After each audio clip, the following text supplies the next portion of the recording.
wazungumze na mimi. Kwa nawashukuru sana kwa kuandaa jukwaa hili. Asanteni sana.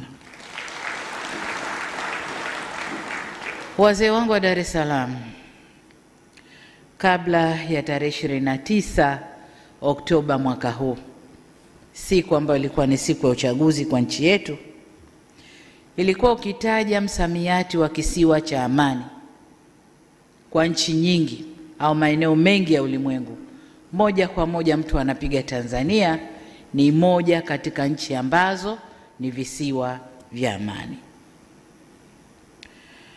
Sifa hii ndio utambulisho wa nchi yetu hii ya kwanza duniani, pamoja na hulka yetu ya upole na ukarimu. Hiyo ndio inafanya Tanzania. Amani, hulka ya upole na ukarimu. Hiyo ndio sifa yetu kubwa ilikuwa Tanzania. Amani na umoja na utu wetu ndio vilitutambulisha siku zote. Hata tukiwa nje, wakiwa wanafunzi wanasoma huko, na tulipokuwa wanafunzi tunasoma huko. Ukijisema Mtanzania ndani ya ukumbi, kuna Mtanzania atakuja kukufuata bila kujali umetoka wapi, dini yako nini, kabila lako gani. Anakuja kukufuata, mnachapa Kiswahili chenu, mnaendelea na udugu unaanza hapo. Hiyo ndio sifa yetu.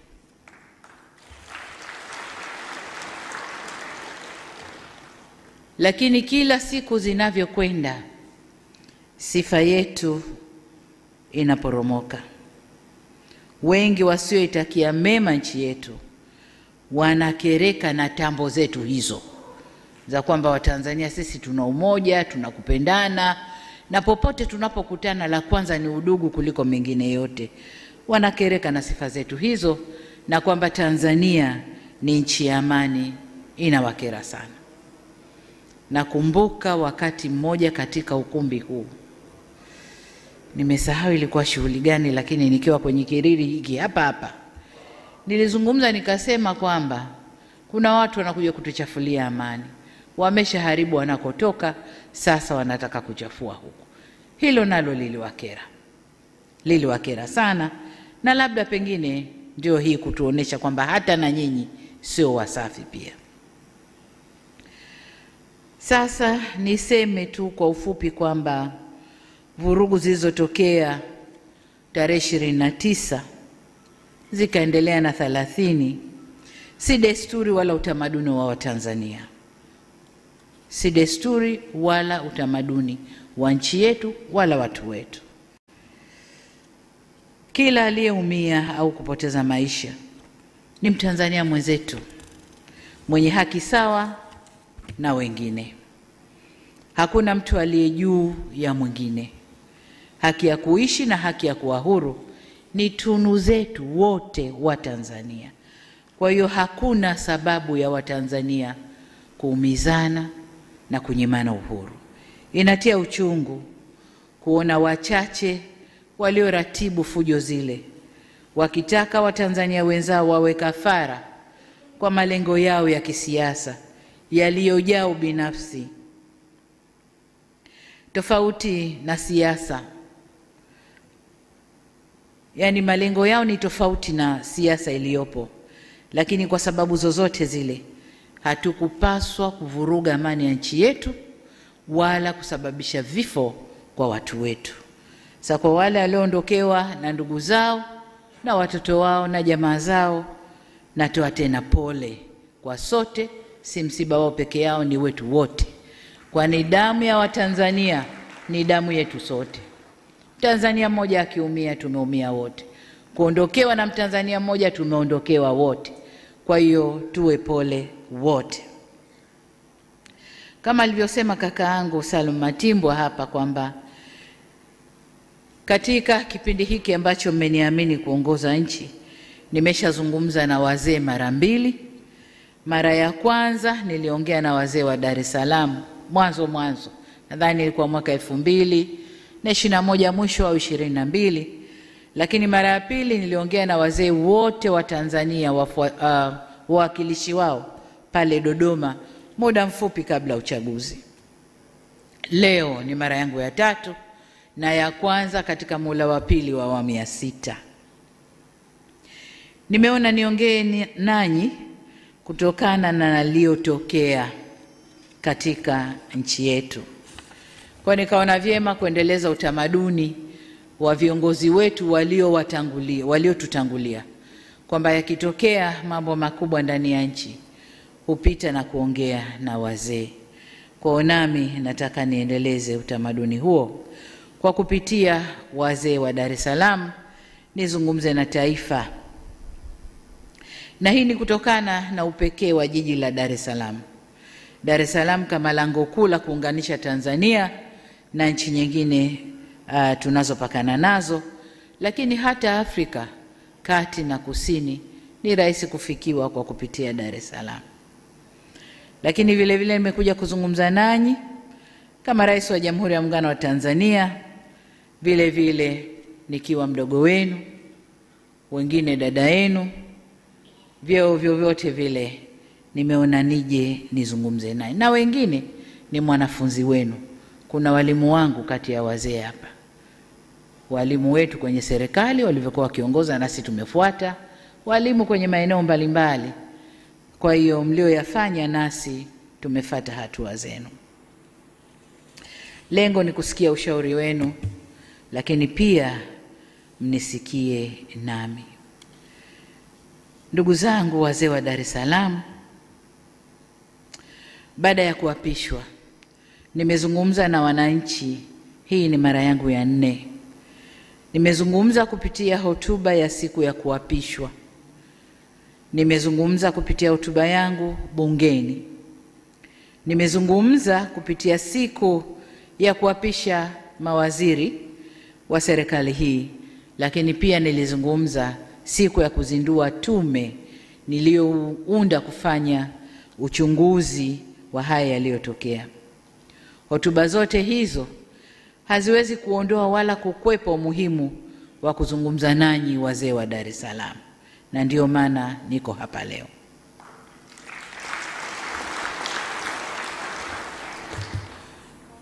Dar es Salaam yetu ni kitovu cha biashara na moyo wa utamaduni wetu. Dar es Salaam hii kupitia vurugu zilizotokea imepitia kipindi kigumu sana, na wote hapa ni mashahidi. Kuna wengi ambao riziki zao ziko mikononi kwao. Mpaka amke asubuhi atoke akajishughulishe apate cha kupeleka nyumbani, chakula na watoto. Vurugu zile zilifanya Dar es Salaam isimame. Wafanya biashara ndogo ndogo walisimama, wenye magenge walisimama, Kariakoo ilisimama, shughuli zetu zote zilisimama, na ilitulazimu tubaki ndani. Na kwa hadithi tunazozipata, bei za bidhaa zilipanda sana sana sana sana. Kwa hiyo machungu ya siku chache tuliyaona ndani ya Dar es Salaam, mbali na maeneo mengine yote nchini. Maeneo mengine baada ya vurugu kutulia, shughuli ziliendelea, watu walikula, walitoka kufanya yao, lakini Dar es Salaam tulionja kidogo, vijana wanasema joto ya jiwe. Kwa hiyo nikasema tuzungumze kidogo. Kwa muktadha huu nawiwa kuzungumza nanyi kwa kuwa natambua takriban 10% ya Watanzania wote wanaishi hapa Dar es Salaam. Dar es Salaam ni jiji la watu takriban milioni 6, na hiyo ni idadi kubwa ya watu kuishi kwenye jiji moja, na ndio inaonesha umuhimu wa jiji hili kwa nchi yetu Tanzania. Dar es Salaam inachangia takriban 17% ya pato la taifa, na 1% kubwa ya biashara inafanyika hapa ndani ya jiji hili la Dar es Salaam. Isitoshe, Dar es Salaam ndio jiji la kibiashara na taswira ya nchi yetu nje. Kwa hiyo ina umuhimu wa pekee yake. Ikiunguzwa Dar es Salaam, Tanzania yote imeungua, sababu Dar es Salaam ndiyo Tanzania. Hakuna kabila lolote ambalo haliko hapa Dar es Salaam. Watu wa mikoa yote ya nchi hii wako hapa Dar es Salaam. Watu wa dini zote wako hapa Dar es Salaam. Kwa hiyo Dar es Salaam ndiyo Tanzania. Ikidhurika, pata madhara Dar es Salaam, Tanzania. Hii ndio inabeba sura au taswira ya nchi yetu. Chochote kitakachoripotiwa vibaya Dar es Salaam kinachukuliwa Tanzania, ndio yuko katika hali hiyo. Kwa kuna kila umuhimu wa kuzungumza nanyi wazee wa Dar es Salaam. Ndugu zangu, lililotokea ni tukio la kutengenezwa, na waliolitengeneza walidhamiria makubwa. Walidhamiria kuangusha dola ya nchi hii au ya nchi yetu. Kiangalia klipu za nyuma zilizotokea, vijana wetu walifanywa makasuku na kuimbishwa kabisa. Yaliyotokea Madagascar yatokee na hapa. Lakini ukimvuta kijana yule, hebu niambie Madagascar kumetokea nini, hajui. Unataka hapa kitokee nini, hajui. Lakini waliimbishwa wimbo huo. Kwa hiyo lile lilikuwa ni jambo la kupangwa, na vurugu zile zilidhamiria makubwa. Vurugu zile ni mradi pana sana wenye nia kuu ya uovu ulio na wafadhili, washitiri na watekelezaji. Katika vurugu ile waliingia waliokuwemo na wasiokuwemo, wengine kwa kutokujua, wengine kwa kufuata mkumbo, wengine kwa hadaa za maisha bora baadaye, lakini wengine kwa kulipwa tu. Tunaambiwa kuna vijana walikuwa wanalipwa fedha, kisha kuchukua pesa yako ingia barabarani. Kwa waliingia bila madhumuni maalum ya nini wanakwenda kukifanya. Inaumiza sana kuona madhara yaliyotolewa. Nadhani takwimu zinatolewa sasa hivi na halafu. Kuna majengo kadhaa ya serikali yameunguzwa. Kuna miradi kadhaa iliyojengwa kwa manufaa ya wananchi imeunguzwa. Vituo vya mafuta, biashara binafsi za watu zimeunguzwa. Magari ya serikali vimeunguzwa. Vituo vya polisi vingi tu vimeunguzwa. Sasa nataka tuwe na jina la hayo. Ni maandamano au ni vurugu? Maandamano tulioyazoea na tulio yakubali ndani ya katiba yetu ni yale watu wameudhika na kitu, tunaomba tuandamane, tujueleze, tutatoka pointi moja, tutakwenda zetu mpaka Mnazi Mmoja au popote pengine, na mabango yetu yanaeleza maudhi tulioudhika nayo. Na polisi wanawasindikiza vizuri mpaka wanapofika. Wanaeleza wanayoyataka, wanatawanyika kwa salama, wanakwenda zao. Lakini haya ya kuunguza miradi ya serikali, vituo vya polisi, na kwenye kituo cha polisi unakwenda kufanya nini? Ni kwenda kuvamia na wapate silaha. Madhumuni ya kuwa na silaha mkononi ni nini? Lakini unaunguza biashara za watu binafsi, lengo ni nini? Kwa hiyo haya hayakuwa maandamano, zilikuwa ni vurugu zilizoandaliwa kwa madhumuni maalum. Sasa katika hali hiyo, lakini tujiulize jengine, kwa nini siku ile ya uchaguzi? Katika hali hiyo, serikali ina wajibu. Tunaapa kuilinda nchi hii na mipaka yake, kulinda usalama wa raia na mali zao. Na katika hali hiyo, nguvu inayotumika inaendana na tukio lililopo. Sasa tunapoambiwa kwamba tulitumia nguvu kubwa sana kwenye tukio lile, nguvu ndogo ilikuwa ni ipi? Ilikuwa tuwaangalie waandamanaji waliojiandaa kufanya mapinduzi mpaka wafanikiwe? Hapo patakuwa pana dola kweli? Dola haiko hivyo, na hayapo Tanzania peke yake. Tulishashuhudia kwa wenzetu, waandamanaji wengi wanaingia njiani, na wakiingia njiani, serikali ikiona uandamanaji unakwenda pasipo, wanaweka nguvu kubwa. Wanaweka nguvu kubwa. Yameshafanyika kwenye mataifa huko na tumeyaona. Sasa wanaporudi kutulaumu mlitumia nguvu kubwa, wao walitaka nini? Tujiulize, je, hao ndio wafadhili wa kile kilichofanyika? Walitaka tuangalie ile mobu mpaka ifanikiwe walichowapa fedha, walichowatuma? Hapana. Tuliapa kulinda nchi hii na mipaka yake, usalama wa raia na mali zao. Kwa hiyo katika kufanya hivyo, kama wanavyofanya wao, na sisi tutafanya vile vile kuilinda nchi hii.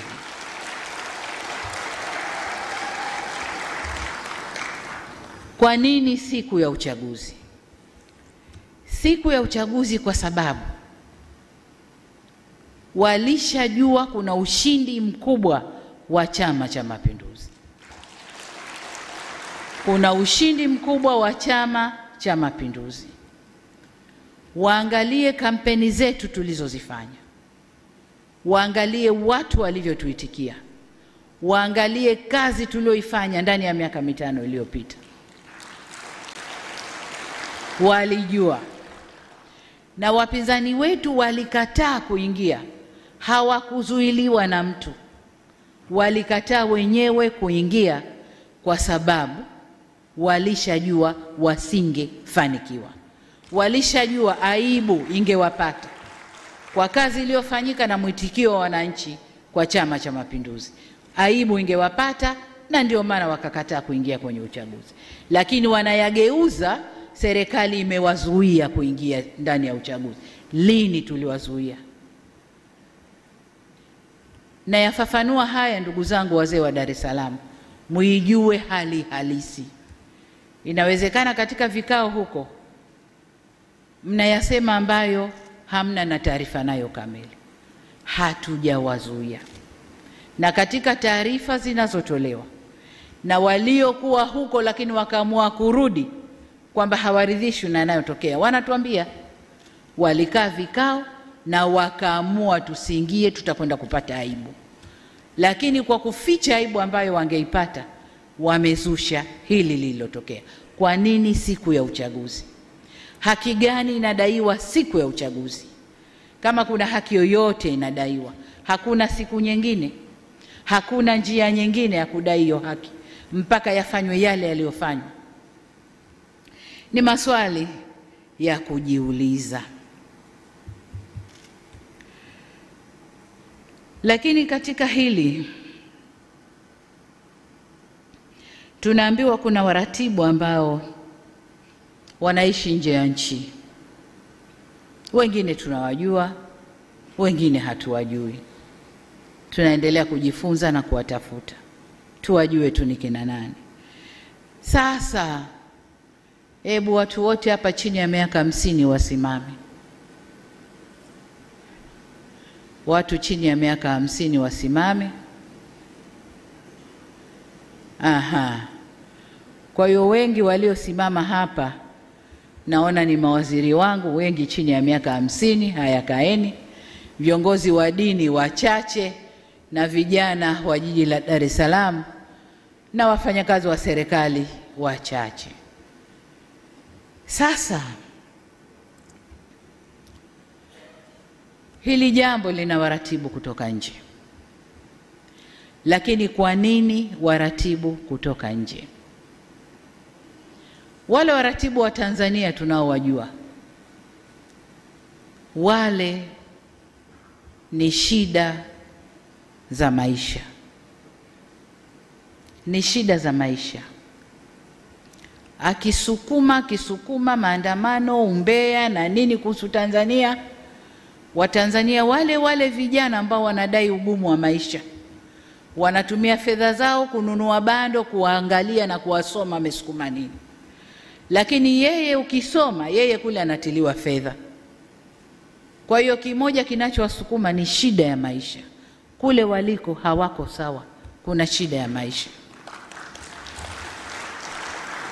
Sasa kuna wale ambao pia hawana shida ya maisha, wako pazuri, wanalipwa na hao wanaotaka hayo yatokee. Lakini wamekosa uzalendo tu.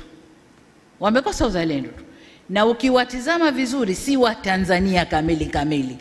Kwa hiyo it doesn't matter It doesn't matter whether Tanzania inaungua, haiungui, yeye ana nafasi ya kuwa nje, si Mtanzania kamili, hana shida hizo. Kwa hiyo hili jambo lilipangwa kwa uratibu mzuri, lakini hebu tuangalie sasa wale waliolipanga na kudai wana madai kwenye hili. Nianze na wenzetu wa vyama vya upinzani. Kama nilivyosema kwamba hawa watu waliishiwa nguvu. Maneno ya vijana waliishiwa power na waliona kabisa mbele kwao sio kuzuri. Na kuingia kwenda hawa watu wana frustration zao huko nyumbani kwao, lakini wanataka kujificha na kusukuma lile dude kwa watu. Huko waliko hawako sawa. Wanapambana wao kwa wao ndani. Wamemeguka wao kwa wao ndani. Wamemeguka wanasiasa wakaenda vyama vingine, wanaharakati wakabaki. Kwa hiyo wenyewe kwa wenyewe huko ndani hakuko sawa, wasitulaumu sisi, ni wao wenyewe huko ndani. Kwa hiyo kasoro walizo nazo huko wanataka kuzisukuma huku kwetu. Hakuzuiliwa kuingia kwenye chochote. Ni hawa ambao mwaka 2020 mpaka 2023 nilifanya kazi kubwa ya kuzungumza nao. Nikanyosha mkono wa rehema, njoni nyi wa Tanzania, njoni tukae, tuzungumze yetu, twende vile tunavyotaka. Nikaunyoosha vizuri, nikidhani na wanyooshea watu wa Tanzania ule mkono wa rehema na wataupokea, tutakuja tukae vizuri. Ni hawa niliowakuta nje wanasafa, hawana shilingi mkononi, wakaomba sana kuja kuniona, nikawapokea, tukazungumza, hawana hata shilingi. Nikatoa kiposho changu nilichogaiwa cha safari, nikawapa waendelee na maisha wakiwa nje. Ni hawa walionambia sawa tutarudi lakini tuna kesi. Nikawaambia kesi nitazifuta, njoni tukae tuzungumze, tujenge nchi. Na wamekuja, baadhi yao wamekuja mikono mitupu, hawana kitu. Tukatoa fedha zetu kuwapa waanzie maisha hapa Tanzania. Sasa nataka mumpe cheo mtu wa aina hiyo, alionyoshewa mkono wote huo wa rehema na mkono wa upatanishi. Yeye kaja, yule aliyemnyoshea ndo wa kwanza kumkashifu, kumtukana na kugeuza mambo, kuichafua nchi. Huyo mtu anaitwaje? Hii si tabia ya Watanzania. Wakati ule nafanya yote nilijua naongea na Watanzania waliotimia, wenye akili timamu. Nikajua watarudi, tukae, tuzungumze, tuende. Na niliwapa fursa zote, nyinyi ndo mashahidi. Niliwafungulia, walitaka kufanya maandamano, wakafanya maandamano, tukawasindikiza mpaka walipofika, wakasema yao, wakatawanyika. Yale ndo maandamano ambayo yameruhusiwa kikatiba, na ukiomba polisi atakwambia nenda kaandamane, tuambie ni ruti, tuwalinde mpaka mfike seme yenu. Yale ndo maandamano. Haya yaliyofanyika si maandamano. Ni hawa niliowapa fursa ya kufanya shughuli zao za kisiasa. Sasa siasa si kutukanana, siasa si kubezana, si kuharibu nchi. Hiyo sio siasa. Wazee wetu wa zamani, ukiwa na harakatizo wanasema huyu hajui siasa, huyu hafanyi mambo yake kwa siasa. Ina maana siasa maana yake ni usalama, siasa maana yake ni uungwana. Hiyo ndiyo maana ya siasa.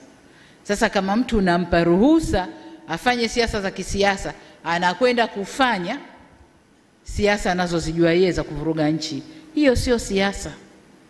Hiyo sio siasa. Kwa hiyo ndugu zangu, niseme kwamba madai yoyote waliokuwa nayo chama hiki cha siasa au vyama hivi vya siasa hawakupaswa kutumia njia ile kudai kwamba sasa tukae na kwa masharti tuzungumze ili na wenyewe warudi kwenye terms. Hapana, haikuwa hivyo. Lakini kundi la pili, tuangalie vijana. Vijana wetu hawa wameingizwa njiani, wakaimbishwa wimbo wasioujua. Wanadai haki. Haki gani? Hebu avutwe tu kijana pembeni, wewe uliingia unadai haki. Hivi ni haki gani?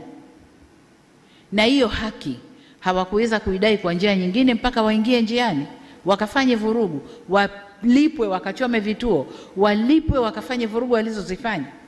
Hiyo ni haki gani? Lakini jengine wanalobebeshwa, wameingia njiani eti kwa ugumu wa maisha. Astaghfirullah. Turudi kwa Mungu tustaghfiru.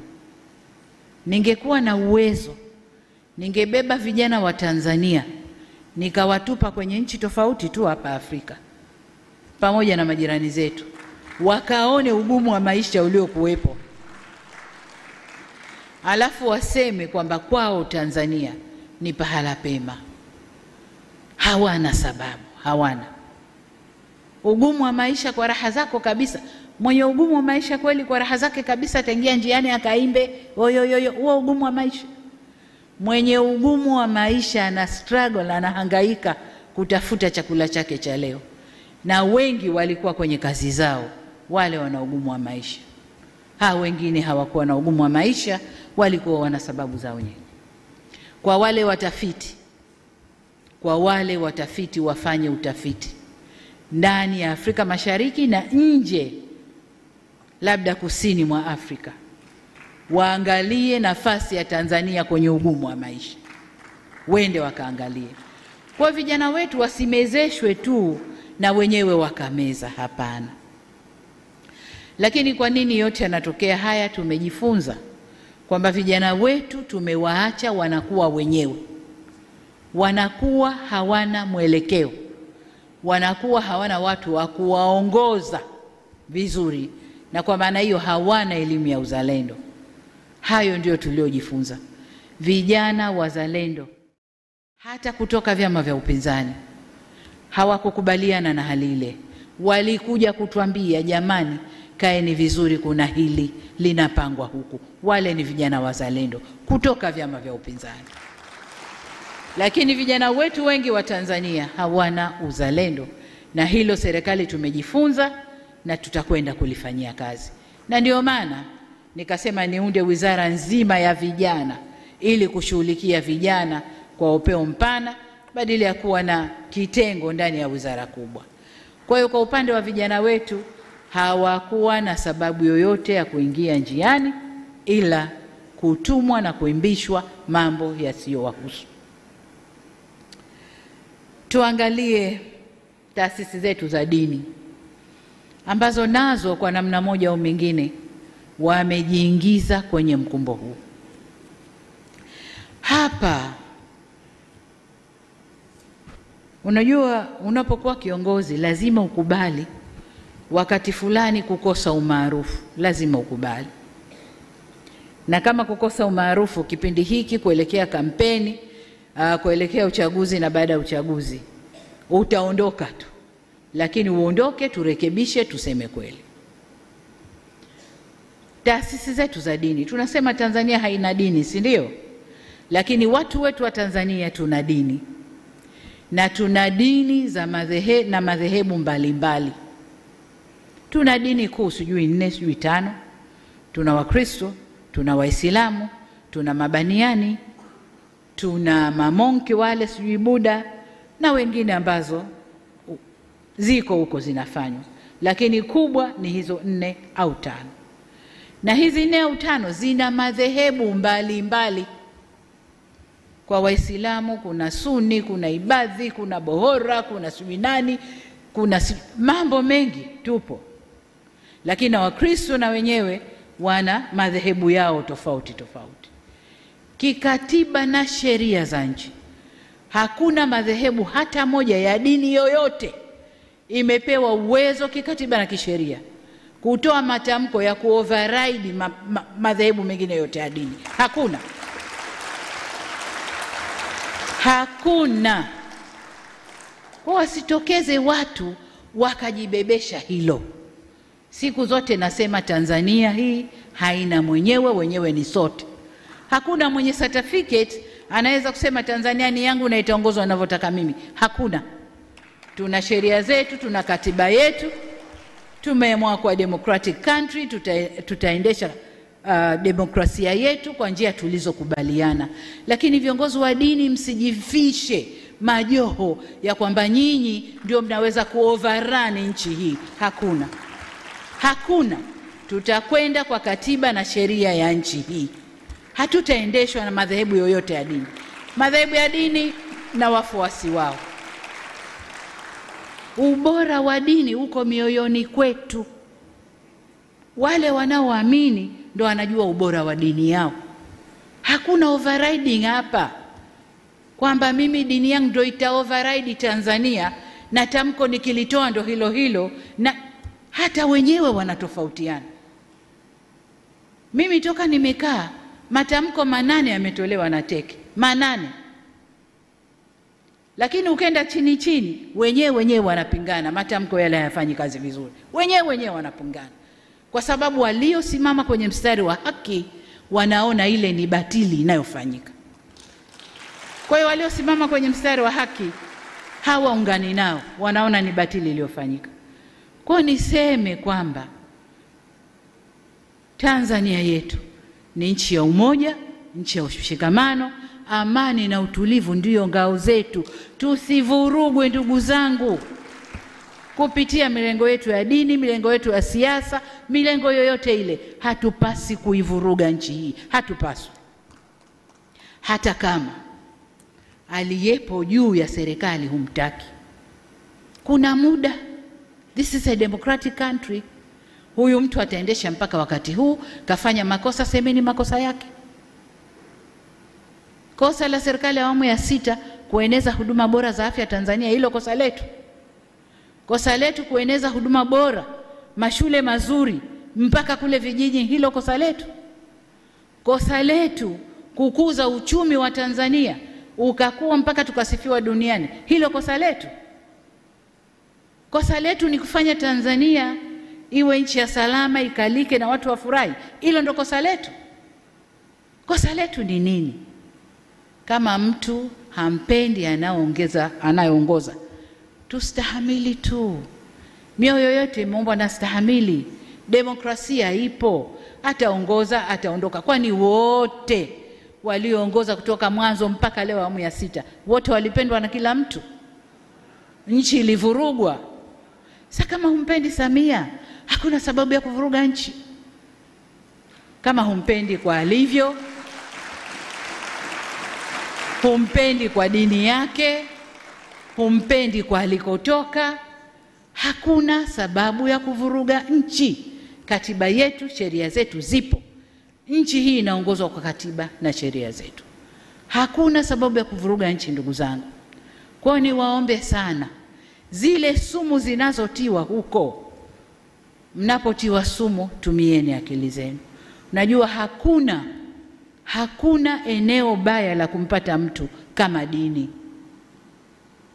Unapomkamata mtu kwenye dini na ukamlisha ubaya wa mtu kwenye dini, unajenga chuki ya ndani ya moyo kuliko wanasiasa. Wanasiasa wakimharibu mtu, wanamharibu mtu kichwani. Kichwa hakiweki. Akija mwingine na zuri, ile baya litaondoka, zuri litaingia. Lakini ndani ya moyo likiingia, limeingia. Kwa viongozi wetu wa dini, kaeni kwenye mstari wenu. Dini zetu zote zinasema kila mamlaka imeletwa na Mungu. Kila mamlaka imeletwa na Mungu. Iwe kwenye mamlaka kuna mwanamke, iwe kwenye mamlaka kuna mwanamume, kila mamlaka imeletwa na Mungu. Na sababu ya Mungu kuleta mamlaka hayo, hakuna anayejua duniani. Hakuna. Mungu peke yake ndo alikuwa anajua. Kwa nini Samia leo yuko hapa? Kwa hiyo niwaombe sana viongozi wa dini, tuvae majoho. Yale majoho yetu yaoneshe sura halisi. Hakuna kitabu chochote cha dini kimesema tutazitumia dini zetu kuvuruga nchi zetu. Hakuna. Ni utashi binafsi wa watu kwa ubaya wa nafsi zao. Kwa msivae majoho ya dini mkatengeneza utashi wenu binafsi kwa kupitia vivuli vya dini. Niwaombe sana viongozi wa dini, tusimame, tusivuruge nchi yetu. Tusivuruge nchi yetu.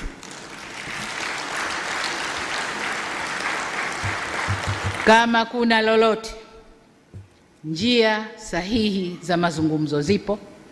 Njia sahihi za kukaa na kujadiliana zipo. Hakuna sababu yoyote kufika tulikofika, ndugu zangu, hakuna.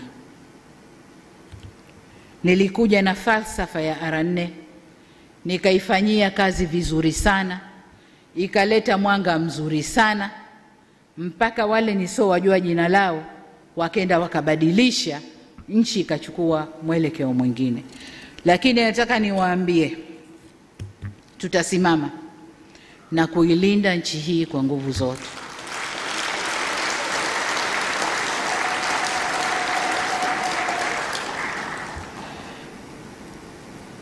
Nasema yaliyopita si ndwele, tugange yajayo. Kama madai ya wenzetu ni katiba, hakuna aliyekataa kurekebisha katiba ya nchi hii. Hakuna.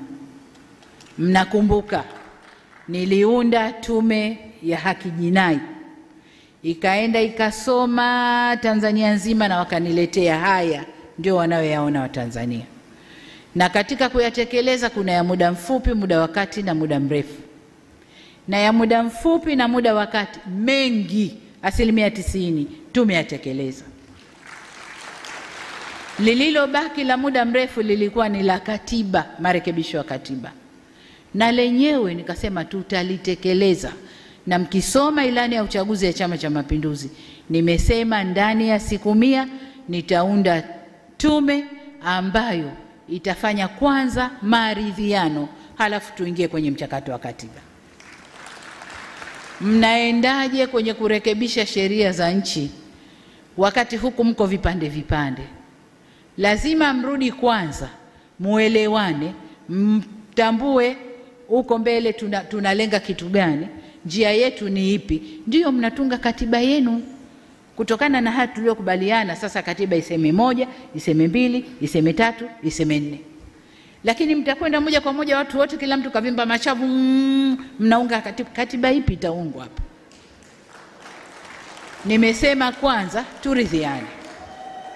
Na kwa sababu wamechafua nchi, nilichofanya mwanzo ni kuunda tume ya kuangalia undani wa hili jambo. Nimewapa miezi 3 waangalie kwa undani, watuletee taarifa, yaliyojiri ni haya, tofauti ziko hapa, hapa palitokea si haki, hapa palikuwa na haki. Tukisha kuyajua hayo, tunakaa sasa, haya tulioletewa ni haya, njoni kamati ya maridhiano, piteni sasa, tofauti ni hizi, matatizo ni haya, piteni sasa kwa makundi mbali, wakwambieni haya tunakwenda nayo vipi. Hiyo sasa ndio tume ya maridhiano. Baada ya hapo tunakaa kuunda katiba yetu. Hakuna aliyekataa. Leo wanasema wameingia njiani, wameharibu nchi, wanadai katiba. Katiba iko wapi? Inaning'inia wapi? Tuipachue tu wapi? Katiba ni mchakato, ni process. Tunaanza hili, tunakwenda hili, tunakwenda hili. Sasa katika vile visingizio vya kuepuka na aibu ya kushindwa kwenye uchaguzi, wanaweka visingizio. Visingizio vyote hivi vinaungwa mkono na nje. Hawana hata aibu. Nje huko wanakaa, Tanzania ifanye 1, ifanye 2, ifanye 3, halafu ndio itakuwa hivi. Who are you?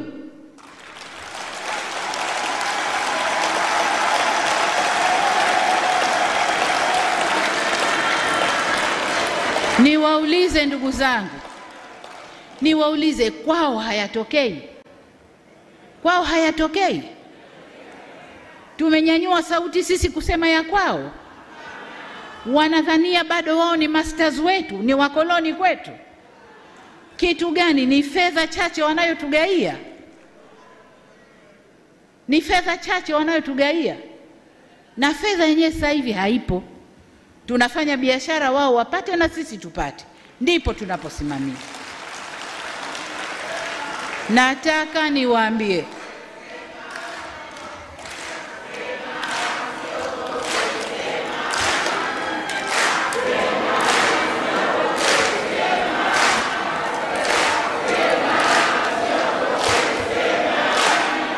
Tanzania oye! Haya, tukae ndugu zangu.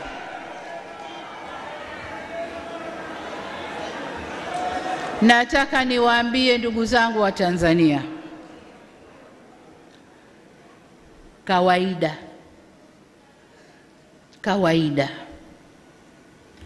mwanamke mzuri ndio anayepiganiwa. Uongo kweli?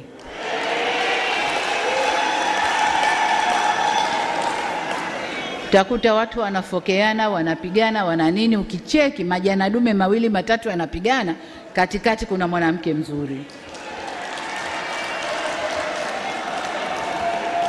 Sasa nchi yetu hii, alhamdulillah, Mungu katuumba vizuri. Katuumba vizuri sana. Katuweka pahali pazuri sana. Kama ninavyowaambia, Tanzania ni lango la kuingia Afrika. Tanzania inaweza ikatumika vizuri sana kibiashara. Inaweza ikatumika vizuri sana kisiasa za dunia. Inaweza ikatumika. Tatizo ni siasa tulionayo. Siasa ya kutofungamana kwa upande wowote. Kwa hiyo wengine wanakuja mlango huu, kueni na sisi, wengine wanakuja huu, lakini pia mali Mungu alizotumba nazo, madini.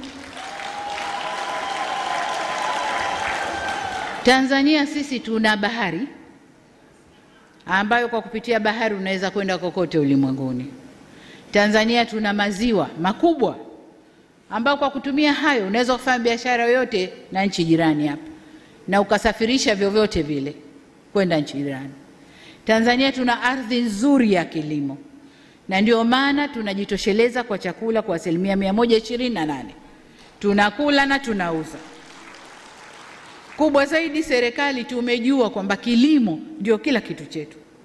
Kwa tunatoa ruzuku kwa wakulima wazalishe zaidi mazao ya chakula na ya biashara. Tanzania sisi tuna hayo madini ambao sasa kuna madini yanaitwa madini adimu duniani. Ndio dunia yote imetoa macho hapo. Pamoja na kwamba yapo kwengine duniani, lakini Tanzania ni moja kati ya nchi ambazo hayo madini yapo na watu wanayatolea macho. Kwa hiyo tunapigwa, tunalembewa mawe kwa vile Mungu alivyotuumba. Sasa nataka niwaambie, maumbile yetu na utajiri wetu isiwe laana, tukauana sisi kwa kuchawishiwa na wanaotolea macho nchi yetu. Hapana. Mjenga nchi ni mwananchi. Huu ni wakati wa Watanzania kushikana ndugu zangu, na kujua kwamba yaliyoumbwa na Mungu hapa kwetu ni yetu. Ni yetu. Na haya Mungu alitupa makusudi kuinyanyua nchi yetu. Kuinyanyua nchi yetu. Nyuma hatakuwa tunapigwa mawe sana. Tuko tunahesabika tu ni nchi maskini inayoendelea polepole na nini, lakini tulivyofungua utajiri, tukatumia rasilimali zetu kwa utalii, tukatumia madini yetu kibiashara, tukatumia bahari yetu na maziwa yetu kujenga uchumi wetu. Hili sasa ndilo linaloumiza watu huko ulimwenguni. Kwa hiyo huu si wakati wa kukaa tukanyosheana kidole sisi kwa sisi. Tanzania ni wakati wa Tanzania kushikana, tukasema Tanzania ni yetu, Mungu aliiumba hapa kwetu na lazima itufaidishe sisi wa Tanzania. Tunaposema tunalinda nini wanaita sovereignty, tunalinda uhuru wetu, tunalinda nchi yetu, lazima tuseme kwa moyo. Sisi wazee ambao tunakwenda zetu na vijana mlioinuka hapa wa under 50, sisi tunaondoka, tunawaachia nyinyi. Hatujui kati yenu au nje ya nyinyi nani anakuja kuwa rais hapa, lakini hilo mlijue vizuri sana. Mlijue vizuri sana. Na kwa bahati mbaya maumbile ya mwanadamu yanakushawishika. Wameweza kuwashawishi watu wetu wengine, na ndo hao wanaotekeleza. Na ndo maana nikasema mradi huu uliotokea una walioupanga, kuna washitiri, kuna watekelezaji. Kwa hiyo kuna washitiri na watekelezaji ndani ya nchi yetu ambao hatupaswi kwa namna yoyote ile kuwaachia watu vuruge.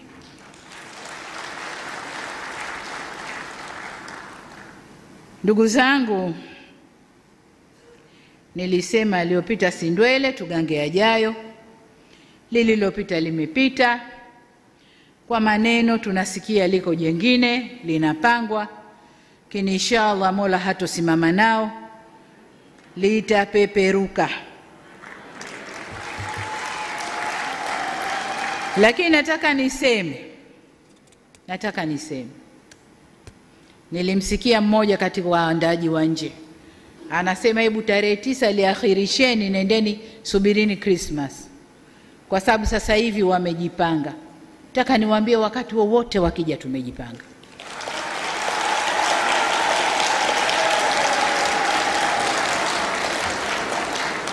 Wakati wowote wakija tumejipanga.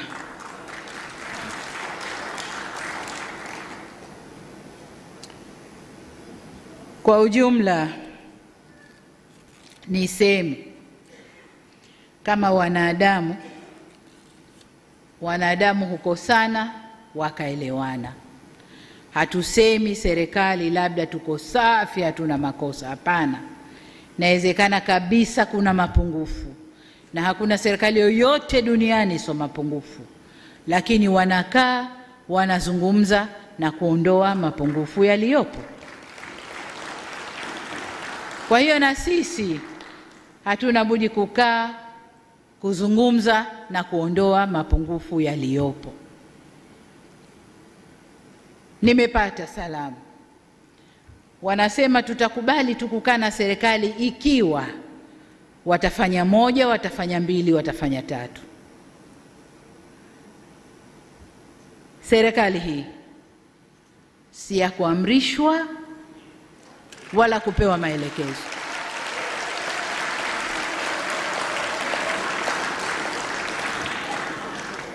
Tumewataka wenzetu tuzungumze, waje kwenye meza tuzungumze. Na nimepata salamu za wengine wanaowapa nguvu. Hakuna mazungumzo mpaka mumwachie huyu, mufanye hili, mufanye hili.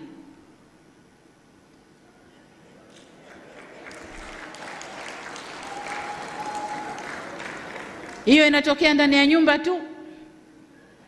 Ndani ya nyumba tu. Baba ukeshamkera mama, ukimrudia jioni akwambia sitaki mpaka ufanye hili na hili. Na utafanya ili maridhiano yaende. Uongo kweli? Sasa serikali haipewi masharti hayo. Serikali haipewi masharti hayo. Labda serikali ya wanafunzi kwa walimu wao, hilo linakuwa. Serikali ya wanafunzi hamtapata hili mpaka mfanye hivi. Wanafunzi watafanya. Lakini sovereign state yenye kujielewa na kuendesha mambo yake.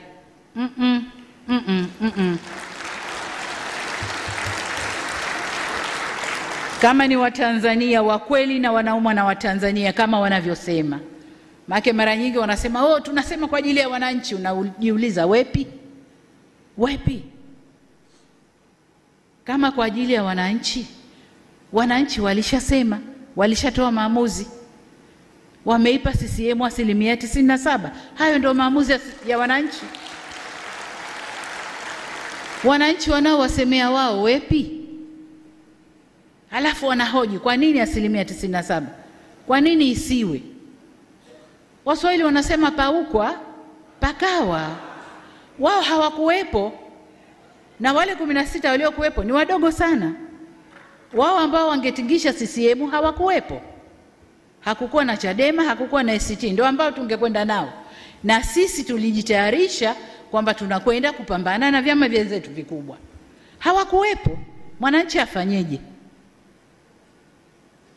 Tunataka kuambia hata hawa wafuasi wao walipigia Chama cha Mapinduzi. Walipigia Chama cha Mapinduzi. Wale wanaohoji kwa nini 97%, hiyo ndio kilichotokea. Ni 97% ya waliopiga kura, sio ya Watanzania wote. Ya waliopiga kura ni 97%. Kazi imefanyika, kampeni imefanyika na watu wameelewa, wamepiga kura. Na Mungu ni mkubwa kwamba lile balaa lao walilianza saa 5 sijui 6, watu walishajipeleka mapema asubuhi. Wakapiga kura wakaondoka. Mungu ni mkubwa. Hasa kwenye miji, hawakufanya kote, hasa kwenye miji. Kwa hiyo ndugu zangu, sisi ni Watanzania. Tanzania itajengwa na Watanzania. Jeraha limetokea, lazima sisi Watanzania tutibu jeraha letu. Na hili sio la kwanza. Tulipata jeraha kama hili 2001. Ni Watanzania sisi tukatibu jeraha letu. Jeraha hili halitatibiwa na nje. Nje tutawekewa masharti, tutafutiwa misaada, sijui tutawekewa nini gani, lakini watakao tibu jeraha hili ni sisi Watanzania. Niwaombe tukae kwenye majukwaa yetu. Wazee mna majukwaa yenu, na kwenye majukwaa yenu mna dini mbalimbali, mna makabila mbalimbali, mna vyama mbalimbali, lakini wote wazee wako kwenye majukwaa yenu. Kaeni mzungumze. Kaeni mzungumze, vijana wetu wasitumike walivyotumika. Unaporudi leo mzee na kulia kijana wako kaumizwa mguu, kijana wako kwa bahati mbaya alikufa, ulishindwa nini kumzuia asitoke? Ulishindwa nini kumwambia maneno ya hekima asiende? Tukawaachia. Sisi ndio wazee wa nchi hii. Tukae tuzungumze na vijana wetu kwenye mabaraza yetu na kwenye majukwaa mbalimbali. Viongozi wa dini, kama kweli vizimba vile tunavyoingia msikitini, Allahu Akbar, Allahu Akbar, na madhabahu yale tunayoyatumia, kama kweli tunayatumia kwa moyo na kumsabili Mungu, twendeni tukamsabili Mungu. Tuacheni huu uchochezi unaotokea. Tuacheni. Tusende kumtania Mungu. Huku ni kumtania Mungu. Kuchukua utashi wako binafsi wa nafsi yako ukauingiza ukauvisha majoho ya dini. Hapana, huku ni kumtania Mungu. Ni kumtania Mungu. Tuacheni kumtania Mungu.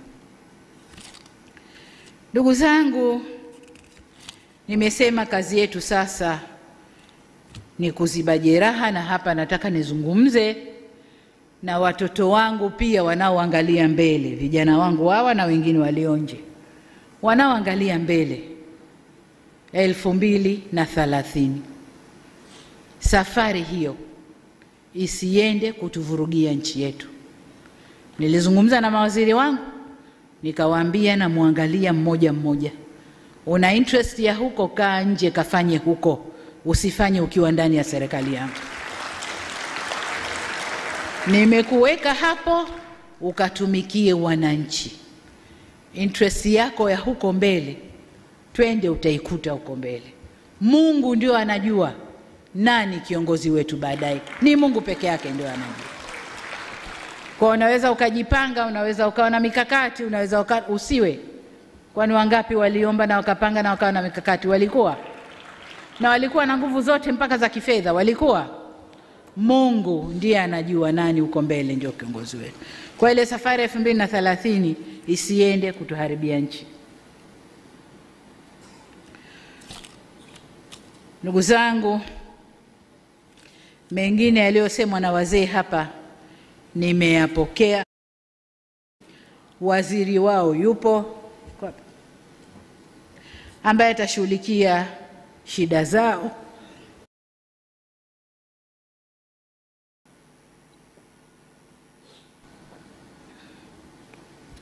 Na mimi katika ziara zangu kote Tanzania Nikifika ndani ya mkoa, la kwanza ni kuonana na wazee wa mkoa ule kote, toka niko makamu wa rais mpaka nimekuwa rais. Huo ndio mtindo wangu, nikifika ni kuonana na wazee wa mkoa. Tatizo hapa linakuja, Dar es Salaam ni mji. Kwa hiyo ukiwa Dar es Salaam unajisi niko Dar es Salaam makao makuu. Ukiwa Dodoma niko Dodoma makao makuu.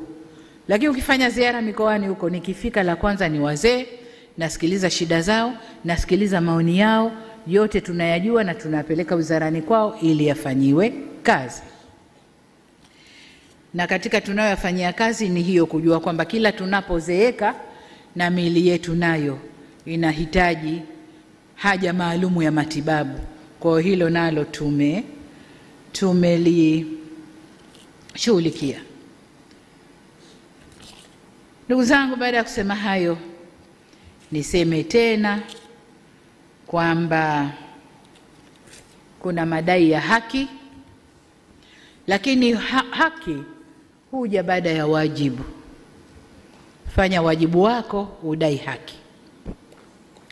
Lakini pia katika kudai haki tumekubaliana njia za kudai haki. Sasa timiza wajibu wako, useme mimi nimetimiza wajibu wangu, lakini haki hii sikuipata. Kwa hiyo nenda kwenye vyombo vinavyotoa haki, uende ukadai haki yako. Japo wanasema haki haiombwi, hudaiwa, sio madai haya waliofanya wenzetu. Hapana, tumeweka vyombo vya madai ya haki. Kwa hiyo wale wote wenye madai ya haki, tutimize kwanza wajibu wetu, halafu twende tukadai haki zetu. Nimesema jenga nchi ni mwananchi. Kwa hiyo sisi ndio wananchi wa Tanzania. Uwe unatambua uwepo wa serikali hii, uwe hutambui uwepo wa serikali hii, serikali ipo, inaendesha Tanzania, na sisi ndio wananchi wa Tanzania tunaotakiwa kusimama, kushikana, kufanya umoja wetu, kuweka nguvu kwenye amani na utulivu wa nchi yetu. Tanzania oye! Ndugu zangu, kaka zangu, dada zangu na wadogo zangu, niwashukuru sana kwa nafasi hii mlionipa. Niwashukuru kwa jukwaa hili mliloliandaa. Nimewasikia, mmetusikia.